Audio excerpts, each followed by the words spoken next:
মৰমৰ ছাত্ৰ ছাত্ৰীসকল তোমালোকে হয়তো ইমান দিনে বিচাৰি আছিলা যে সোশ্যাল সায়েন্সৰ ভিডিও কেতিয়া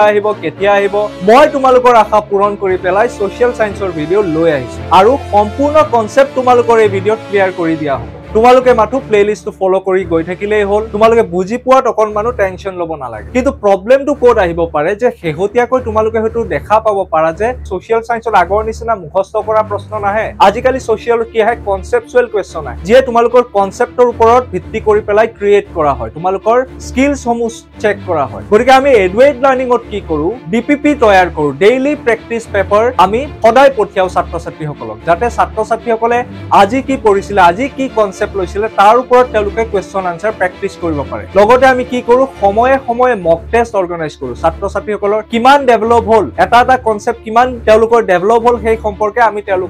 তেওঁলোকৰ ইমপ্ৰুভমেন্ট সমূহ চেক কৰো লগতে আমি নোটস পঠিয়াও নোটস বনাই পেলাই আমি পঠিয়াও গতিকে এই সমূহ বস্তুটো আমি এনেই কৰিব নোৱাৰো আমাৰোটো এটা খৰচ হয় যেনেকৈ তোমালোকে এই ভিডিওটো চাই আছা তোমালোকৰো সময় খৰচ হল গতিকে আমাৰো এনেকৈ কি হয় কিছু খৰচ হয় গতিকে আমি কি কৰো অতি ন্যূনতম খৰচত তোমালোকক এই সমূহ আমি প্ৰোভাইড কৰো গতিকে তোমালোকেও যদি এডুৱেট লাৰ্নিংত জয়েন হ'ব বিচাৰিছা তেন্তে তলত দিয়া নম্বৰটোত ফোন কৰা গতিকে তোমালোকে আমাৰ এই যাত্ৰাত ভাগ লৈছো আছোন কেনেকৈ তোমালোকে সোশ্যাল সায়েন্সত 90+ আনিব পাৰা তাৰ বাবে আমি সদায় চেষ্টা কৰি আছো গতিকে এতিয়া আৰু পলম নকৰো আমি আজিৰ চেপ্টাৰটোত আগবাঢ়িছো আজি তোমালোকৰ বাবে মই লৈ আহিছো জিওগ্ৰাফিৰ ফাৰ্ষ্ট চেপ্টাৰ ইকোনমিক জিওগ্ৰাফি বা অৰ্থনৈতিক ভূগোল তোমালোকৰ মনত হয়তো আহিব পাৰে স্যাৰ ইকোনমিক্স আছে কিন্তু এই চেপ্টাৰটো জিওগ্ৰাফিৰ আন্ডাৰত কিয় আছে গতিকে সেই সম্পৰ্কে আজি আমি কমপ্লিটলি ডিসকাস কৰিম গতিকে ইকোনমিক জিওগ্ৰাফি যদি চোৱা ইকোনমিক প্ৰথমতে আমি জানিব লাগিব যে জিওগ্ৰাফি মানে কি যেহেতু এই চেপ্টাৰটো জিওগ্ৰাফিৰ আন্ডাৰত আছে ফাৰ্স্ট আমি জানিব লাগিব জিওগ্ৰাফি মানে কি গতিকে জিওগ্ৰাফি মানে হল ডেসক্ৰিপশন অফ আৰ্থ জিওগ্ৰাফি মানে কি ডেসক্ৰিপশন অফ আৰ্থ পৃথিৱী সম্পৰ্কে জ্ঞান বা অধ্যয়ন গতিকে আমি জানিব লাগিব যে জিওগ্ৰাফি কেই প্ৰকাৰৰ যদি আমি চাও জিওগ্ৰাফি কেই প্ৰকাৰৰ প্ৰথমটো কি হ'ব তোমাৰ ফিজিক্যাল জিওগ্ৰাফি বা নেচাৰেল জিওগ্ৰাফি যাক অসমীয়াত কি বুলি কোৱা হয় প্ৰাকৃতিক ভূগোল লগতে আৰু এটা কি প্ৰকাৰ আছে জিওগ্ৰাফিৰ আৰু এটা প্ৰকাৰ আছে হিউম্যান জিওগ্ৰাফি বা অসমীয়াত কি বুলি কোৱা হয় মানৱ ভূগোল এটা ফিজিক্যাল বা ন্যাচাৰাল জিওগ্ৰাফিৰ আমি কি চাও ফিজিক্যাল বা ন্যাচাৰাল জিওগ্ৰাফিৰ আমি অধ্যয়ন কৰো আমাৰ নদী কেনেকৈ বৈ আহিল পৃথিৱীৰ কেনেকৈ সৃষ্টি হল বৰষুণ কেনেকৈ পৰে বায়ুমণ্ডল জীৱমণ্ডল এই সমূহ প্ৰাকৃতিক অবয়ৱৰ কথা প্ৰাকৃতিক ক্ৰিয়াকলাপৰ কথা আমি ফিজিক্যাল জিওগ্ৰাফিত ষ্টাডি কৰো ঠিক তেনেদৰে হিউম্যান নামটোতে সোমাই আছে হিউম্যান জিওগ্ৰাফিৰ আমি কি ষ্টাডি কৰো হিউম্যান এক্টিভিটিজ মানুহৰ কাৰ্যকলাপৰ কথা আমি ষ্টাডি কৰো গতিকে যদি আমাক খুদে জিওগ্ৰাফি কেই প্ৰকাৰৰ জিওগ্ৰাফি ব্ৰডলি দুই প্ৰকাৰৰ এটা ফিজিক্যাল জিওগ্ৰাফি আনটো কি হিউম্যান জিওগ্ৰাফি ঠিক তেনেদৰে অসমীয়া মিডিয়ামৰ ছাত্ৰ ছাত্ৰীক যদি খুদা হয় ভূগোল কেই প্ৰকাৰৰ ভূগোল দুই প্ৰকাৰৰ তোমাৰ প্ৰাকৃতিক ভূগোল আৰু মানৱ ভূগোল মই ইয়াতে লিখি দিছো ঠিক আছে প্ৰাকৃতিক আৰু মানৱ এতিয়া আমি জিওগ্ৰাফিটো গম পালো আমি জিওগ্ৰাফি কি আমি গম পালো যে ডেসক্ৰিপশন অফ আৰ্থ এতিয়া ইকোনমিক্স কি গতিকে ঠিক তেনেদৰে ইকোনমিক্স মেইনলি চাৰিটা পৰিসৰৰ ওপৰত নিৰ্ভৰ কৰে ইকোনমিক এক্টিভিটিজ চাৰিটা মেইনলি পইণ্টৰ ওপৰত নিৰ্ভৰ কৰে প্ৰথমটো কি প্ৰডাকশন আমি বস্তু এটা ফাৰ্স্ট কি কৰিব লাগিব প্ৰডাকশন কৰিব লাগিব বা অসমীয়াত কি বুলি কোৱা হয় উৎপাদন ধৰি লোৱা তুমি কিবা এটা কোম্পানী এটা বনাইছা তুমি চিপছৰ কোম্পানী এটা বনাইছা প্ৰথমতে চিপছ পেকেটটো আমি খাব লাগিলে কি কৰিব লাগিব চিপছ কোম্পানীটো চিপছটো তুমি প্ৰডাকশন কৰিব লাগিব চিপছৰ উৎপাদন কৰিব লাগিব ঠিক আছে তাৰ পিছত সেই উৎপাদিত বস্তুটো তুমি কি কৰিব লাগিব ডিস্ট্ৰিবিউশন তুমি বেলেগ জাগাত ডিস্ট্ৰিবিউট কৰিব লাগিব তেতিয়াহে বেলেগে খাব পাৰিব বা উপভোগ কৰিব পাৰিব ইয়াক অসমীয়াত কি বুলি কোৱা হয় বিতৰণ বিলাই দিব লাগিব হ'ব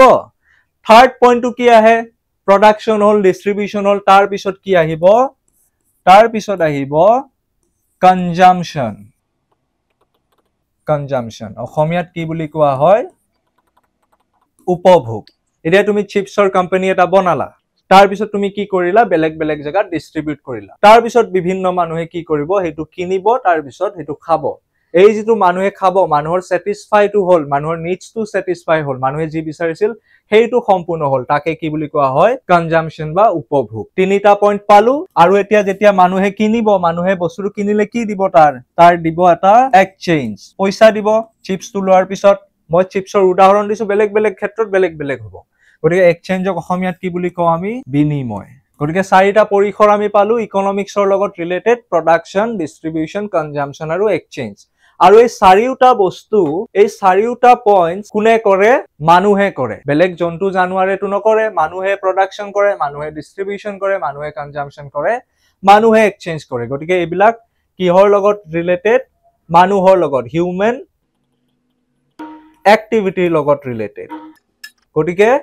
ইকনমিক জিঅ'গ্ৰাফি এই যেটো চ্যাপ্টাৰ এই যেটো টপিক হেতু কিহৰ সাব ব্ৰাঞ্চ মানৱ ভূগোলৰ বা হিউমেন জিঅ'গ্ৰাফিৰ এটো আন্ডাৰত পৰে কি ইকনমিক জিঅ'গ্ৰাফি গতিকে ইকনমিক জিঅ'গ্ৰাফি কিহৰ আন্ডাৰত আহে ভূগোলৰ কোনটো শাখাৰ আন্ডাৰত আহে মানৱ ভূগোল বা তোমাৰ হিউমেন জিঅ'গ্ৰাফিৰ আন্ডাৰত ইকনমিক জিঅ'গ্ৰাফি এই টপিক বা এই চ্যাপ্টাৰটো আহিব গতিকে আমি যদি চাও ইয়াত লিখা আছে the branch of geography in which the study of human activities associated with মই যে কৈছিলো production distribution consumption and exchange so ইয়াত কি লিখা আছে যে study of human activities humanৰ activity যি production distribution consumption আৰু exchange ৰ লগত related তাকে কি বুলি কোৱা হয় ইকনমিক জিঅ'গ্ৰাফি বুলি কোৱা হয় অৰ্থাৎ অসমীয়াত ভূগোলৰ যেটো শাখাত সম্পদৰ উৎপাদন বিতৰণ উপভোগ আৰু বিনিময় আৰু ইয়াৰ লগত জড়িত মানুহৰ কাৰ্যকলাপসমূহ স্থান আৰু কাল সাপেক্ষে অধ্যয়ন কৰা হয় তাকে কি বুলি কোৱা হয় অৰ্থনৈতিক ভূগোল বুলি কোৱা হয় এতিয়া আমি গম পালো অৰ্থনৈতিক ভূগোল মানে কি তাৰ পিছত আমি কি জানিব লাগিব তাৰ পিছত আমি চাব লাগিব অৰ্থনৈতিক ভূগোলত এতিয়া চোৱা পৃথিৱীৰ বেলেগ বেলেগ ঠাইত বেলেগ বেলেগ জলবায়ু আমি দেখিবলৈ পাও কিছুমান ঠাই অতি বেছি ঠাণ্ডা ভেৰি কোল্ড কিছুমান ঠাই অতি বেছি গৰম ভেৰি হট ঠিক আছে এতিয়া ঠাণ্ডা ঠাইৰ মানুহৰ যিবিলাক ক্ৰিয়াকলাপ কাৰ্যকলাপ সেইবিলাক বেলেগ বেলেগ হ'ব গৰম ঠাইৰ মানুহৰ কাৰ্যকলাপ বিলাক বেলেগ বেলেগ হ'ব ধৰি লোৱা গৰম ঠাইৰ মানুহৰ পিন্ধন উৰণ বিলাক বেলেগ বেলেগ হ'ব ঘৰৰ অবয়ব বিলাক বেলেগ বেলেগ হ'ব ঠাণ্ডা ঠাই ঠিক তেনেদৰে ঘৰৰ অবয়ব বেলেগ হ'ব পিন্ধন উৰণ বেলেগ বেলেগ হ'ব খোৱা বস্তু বেলেগ বেলেগ হ'ব গতিকে যেহেতু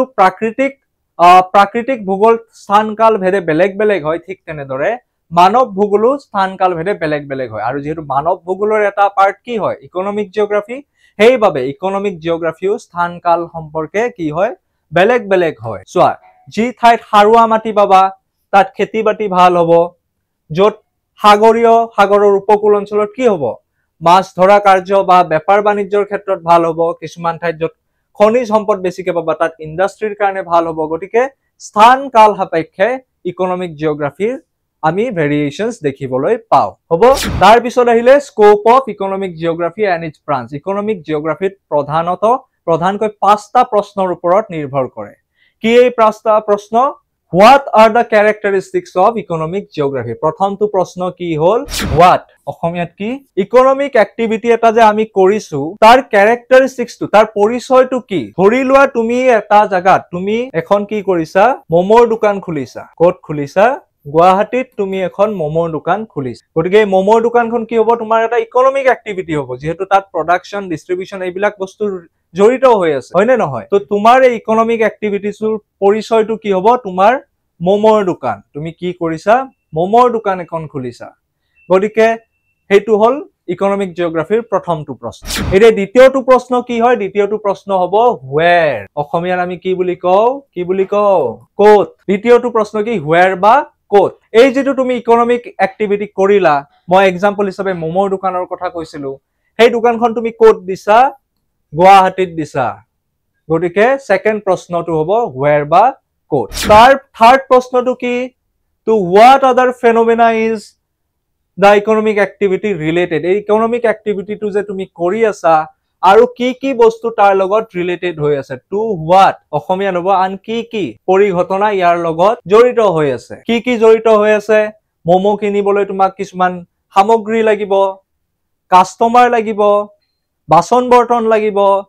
বিভিন্ন ধৰণৰ মেচিন লাগিব বা কিবা এনেকুৱা বস্তুবিলাক লাগিব হেই তোমাৰ ইকনমিক এক্টিভিটিটো কৰিবলৈ আৰু কি বস্তুৰ দৰকাৰ হ'ব হেইটোৱে হল তোমাৰ কি থাৰ্ড প্ৰশ্ন তিনিটা প্ৰশ্ন আমি বুজি পালো চতুৰ্থটো প্ৰশ্ন এতিয়া কি আছে why is the economic activity located where it is চতুৰ্থ প্ৰশ্নটোৰ অসমীয়াটো কি হ'ব তোমাৰ অৰ্থনৈতিক কাৰ্যকলাপটো য'ত আছে তাত কিয় আছে তাত কিয় আমি ইকনমিক এক্টিভিটিটো ক'ত কৰিছিলো গুৱাহাটীত কৰিছিলো আমি গুৱাহাটীতহে আমি এই মমৰ দোকানখন কিয় খুলিলো বেলেগ ঠাইত কিয় নুখুলিলো সেইকাৰণে চতুৰ্থটো প্ৰশ্ন হ'ব কি why is the economic activity why to মন কৰিবা why is the economic activity located where it is য'ত আছে তাত কিয় এই ইকোনমিক এক্টিভিটিটো আছে ঠিক আছে অবিয়াসলি ইয়াত চাগে কাস্টমাৰ বেছিকৈ পায় ইয়াত চাগে ওচৰত কলেজ আছে বা ইয়াৰ মানুহখিনিয়ে মমো খাই ভাল পায় এনেকুৱা টাইপত এই প্ৰশ্নটো চতুৰ্থটো প্ৰশ্ন আছে 5 নম্বৰ প্ৰশ্নটো কি হয় would it not be better if located elsewhere economic activity to jot ase tar thait an thait hole beshi bhal hol heten 5 number proshno to ki ei je economic activity to kora hoise yat korat ke beleg thait kora hole beshi bhal hol heten niki dhori lo ami je Guwahati de momor dukan khon khulisu ei Guwahatit khulat ke Nolbari ba Jorhatot khulile beshi bhal hol hoy niki ba tumar jot school college বেছি আছে তাত খুলিলে বেছি ভাল হলই নেকি গতিকে এইটো হল ইকোনমিক জিওগ্ৰাফিৰ 5 নম্বৰ প্ৰশ্ন গতিকে 5টা প্ৰশ্নৰ ওপৰত ইকোনমিক জিওগ্ৰাফিৰ পৰিসৰসমূহ নিৰ্ভৰ কৰে 5টা প্ৰশ্ন হয়তো তোমালোকে বুজি পালা ঠিক আছে গতিকে প্ৰথম 3টা প্ৰশ্ন পৰম্পৰাগত ইকোনমিক জিওগ্ৰাফিৰ প্ৰশ্ন পৰম্পৰাগত অৰ্থনৈতিক ভূগোলৰ প্ৰশ্ন বা ট্ৰেডিশনাল ইকোনমিক জিওগ্ৰাফিৰ প্ৰশ্ন আৰু তলৰ দুটা কি হয় মডাৰ্ন বা আধুনিক তলৰ দুটা প্ৰশ্ন হল কি মডাৰ্ন ইকোনমিক জিওগ্ৰাফি বা আধুনিক অৰ্থনৈতিক ভূগোলৰ লগত জড়িত প্ৰশ্ন তাৰ পিছত কি আহিলে এই নামটো মনত ৰাখিবা একৰ্ডিং টু জৰ্জ চিজহোম কোন হয় তেওঁক কি বুলি কনসিডাৰ কৰা হয় father of modern economic geography এই যে তলৰ দুটা প্ৰশ্ন আমি পঢ়িলো তোমাৰ আধুনিক অৰ্থনৈতিক ভূগোল জৰ্জ চিজহোমক কি বুলি ধৰা হয় জৰ্জ চিজহোমক আধুনিক অৰ্থনৈতিক ভূগোলৰ পিতৃ স্বৰূপ বুলি ধৰা হয় father of modern economic geography হিচাপে ধৰা হয় গতিকে তেওঁ কি কৈছিলে যে ইকোনমিক জিওগ্ৰাফি কি হয় determination of economic development trend to and direction of a place economic geography কি হয় অৰ্থনৈতিক উন্নয়নৰ জৰ্জ চিজহোমে কি কৈছিলে অৰ্থনৈতিক উন্নয়নৰ গতি আৰু দিশ নিৰ্ণয় কৰাটোৱে হৈছে অৰ্থনৈতিক ভূগোলৰ মূল উদ্দেশ্য গতিকে আজিৰ ভিডিওটো তোমালোকলৈ এইখিনিয়ে আছিল পুনৰ নেক্সট ভিডিওত আমি ইয়াৰ পিছৰ পাৰ্টখিনি আমি কভাৰ কৰিম তোমালোকে যদি ইয়াতকেও বেছি তোমালোকে মক টেষ্ট দিব বিচাৰিছা ডিপিপি বিচাৰিছা নোটস বিচাৰিছা তলত দিয়া নম্বৰটোত ফোন কৰিবা আমি পুনৰ এই চেপ্টাৰৰ বাকি সমূহ ভিডিও লৈ আহিম আৰু তোমালোকে টেনচন ল'ব নালাগে এটা এটা কনসেপ্ট আমি ক্লিয়াৰ কৰিবলৈ চেষ্টা কৰিম তোমালোকে মাথো আমাৰ ভিডিও সমূহ ফলো কৰি গৈ থাকিবা